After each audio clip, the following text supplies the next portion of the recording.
What's going on, guys? This is Riggs, and thank you so much for tuning in. I could not be more happy to bring you guys this video. As you guys saw in the title, and as you guys saw in the thumbnail, we have none other than Fate. This is the return of Fate, as he has returned to the #1 spot in North America. He's actually been there since pretty much, I'd say, the start of the season all the way now, and he has staked his claim as #1 player in North America in squads, and where he plans on staying for the remainder of the season, you guys. So Fate has returned to the channel. In case you guys missed the very first video where I featured him, still cannot believe it. But in case you guys missed that one, I will leave a link down to that in the description. So that video was how to play like a pro featuring Fate. This one specifically is the top 5 tips for a successful squad.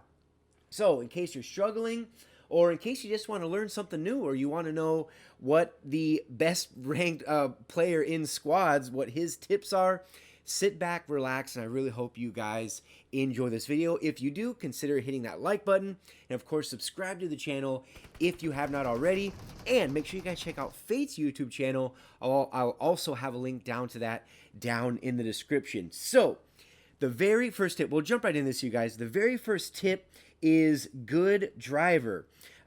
He says, this driver must know where to stop. For example, ridges, hills, behind rocks, and what angles when rotating are good to take in order to take out the enemy. This can consist of rotations for a better angle, knowing when to retreat if you're in a bad spot, and to keep track of everyone.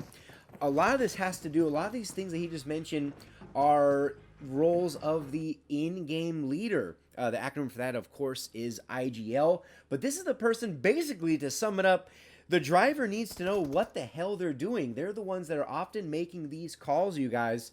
Again, rotations, when to flank, where to flank. Map familiarity is crucial for this. But yeah, the person that's the driver needs to know what they're doing, and it needs to be established who's going to be the one driving the vehicle. I've mentioned in past videos, like etiquette and things like that, is the person who's driving more than likely is going to be the one driving throughout the remainder of that game, and they're the ones who are making a lot of these calls. So make sure you get a good driver, know your maps, and know about these rotations, which we'll talk about a little bit later in these tips. So tip number 2, make sure you guys pay attention to this one. This is winning spot. What he means is, he says, this is the most important as it can define whether you win a match or not. Always make sure you have cover against enemies, if you're in the circle or not, and you take play zone damage or get gate kept, and your teammates can revive you without being thirsted in the event that you get knocked. So basically making sure that you have that spot in order to win that match. This also has a lot to do with map familiarity, knowing your cover, knowing the enemy's position, what angles they can shoot at you from. All these things, and as you guys, those of you watching this video know this game, there's so many different situations where you can't lay out every single one. I mean, there's literally over a million probably different situations that you can get in. No match is the same, but again, making sure you guys have the best spot possible is and a lot of this has to do with the end game. To ensure you get that chicken dinner, you have to have that winning spot, that sweet spot. Again, making sure you have cover. A lot of this stuff, you guys, sounds very, very basic, but it's a lot of things a lot of people do not apply in their day-to-day, every game that they play. So tip number 3 is peeking. Check this one out. This one's very, very cool. Tip number 3, peeking.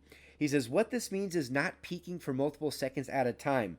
This makes you vulnerable for headshots by snipers and giving away your position to any enemy team. If you do run into a sniper and you're in a standoff, quick peek from different sides in order to confuse your enemy. So this isn't using peek. This is making sure you're not over peeking, or making sure you're not peeking from the same side. Ask yourself, how many times have you guys been in a match where You go ahead and you're peeking the right side. Maybe that's the side that you favor. And you're constantly peeking that right side, trying to get a shot off. What the enemy is doing, they're lining up those crosshairs. It comes down to the point to where it's routine. They know what you're going to do even before you're going to do it. And then you end up getting knocked. You get headshot with an AWM, M24, you name it. And you end up getting knocked, and that's when the enemy pushes, squad gets wiped, or you get thirsted, depending on the situation. And it's no good. So he's saying when you're peeking and you're trying to get those shots off, confuse the enemy. Peek from the right side, peek from the left. That way they cannot anticipate your actions. Again, you guys, it's the little things in the games that you play that are going to make all the difference in the world. So the next one that we're going to talk about is tip number 4, which is cover your team. Check this out. He says covering a team is so important. This can mean your squad. He said this can mean when your squad is pushing another team, you can stand back and cover fire. And he says shooting the enemy while team gets closer from afar. He also mentioned this, again, if you haven't checked out the video, make sure you check it out. He also mentioned this in the how to play like a pro video, where basically if 2 to 3 people are pushing, one guy staying back, taking shots. That could either be taking shots at a window, behind a broken wall, basically any cover. So that way the enemy cannot, while your team's pushing, the enemy won't be able to take those shots because they're getting shot from way far back, and they're basically getting hit from all sides. Up close from the guys pushing, and of course the person that's standing back making those shots. Again, these are the types of little strategies that are going to heighten your gameplay, you guys. All right, back to it. He says if the majority of your team is knocked, he says one should go for the revive, and the other be on the lookout / cover. The one covering has the job of throwing smokes and watching out for any third parties that could prevent your team from getting revived. This comes down to the person that is doing the call outs. So while one of your teammates is knocked and someone's reviving, they're tied up. The person knocked can't do anything. The person reviving can't do anything. The person covering needs to be talking about if someone's getting flanked, or we're getting flanked from the left, flanked from the right. Cover fire. That other person is the one that's throwing the smokes. Basically the utility or the support. And this role is going to be if anybody in your squad ends up getting knocked, and someone's reviving, anybody needs to be able to take on that role as that support, covering your team. The more people alive in your squad, it's going to make it that much easier towards the end of your matches. You don't want to lose somebody, especially early on in the game. Cover your team. Huge tip right there. All right, so saving the best for last. This is going to be tip number 5, you guys. He says being aware. He says knowing when the circle is pushing and how much time you have until next rotation is so important. The circle is no friend to anyone. Respect the blue. So this can either work in your favor or not. You can gatekeep people coming in, or people can do the same to you. In order to prevent this, you need to know when it's a good chance to rotate. He says usually as soon as possible. So often a lot of people ask when to rotate. As far as you're in circle, all of a sudden circle closes, it shifts. Some people often wait. They'll wait until the timer goes down till the blue starts moving, then they rotate. If you want to know what the best North American player in squads, ranked number 1 right now currently, he's saying usually as soon as possible. So if you're not in a firefight, when that circle closes, and you guys can even see it in the gameplay if you're watching, when that circle closes, that's when they're gonna get it. Right when that circle closes, that's when they're gonna go ahead and rotate. They're gonna take the best position ASAP, get in that safe zone. And like he says, you need to respect the blue. The blue is a friend to no one. He says if a squad does decide to gatekeep, this has to do with gatekeeping. He says if a squad does decide to gatekeep you, getting a knock before rotating is beneficial. Basically, sometimes you might not even be able to push, knowing when to push, when not to. He's saying if you get a knock and you're in a position where you can't push and get that squad wipe and you have to get to the zone, make sure you get that knock. That will tie up the other team, and now you can go ahead and rotate. Huge tip right there. He says, if you can't get a knock, one or two of you get in circle while the other cover you from the enemy shooting you. This also has to do with cover fire. He says, once half the team is in the circle, the team coming in gets covered by the ones in circle. Guys, again, these are the tips and tricks, the strategies that are going to heighten your gameplay to the next level. When I read this, I learned half of this stuff I didn't even know when I was going through this.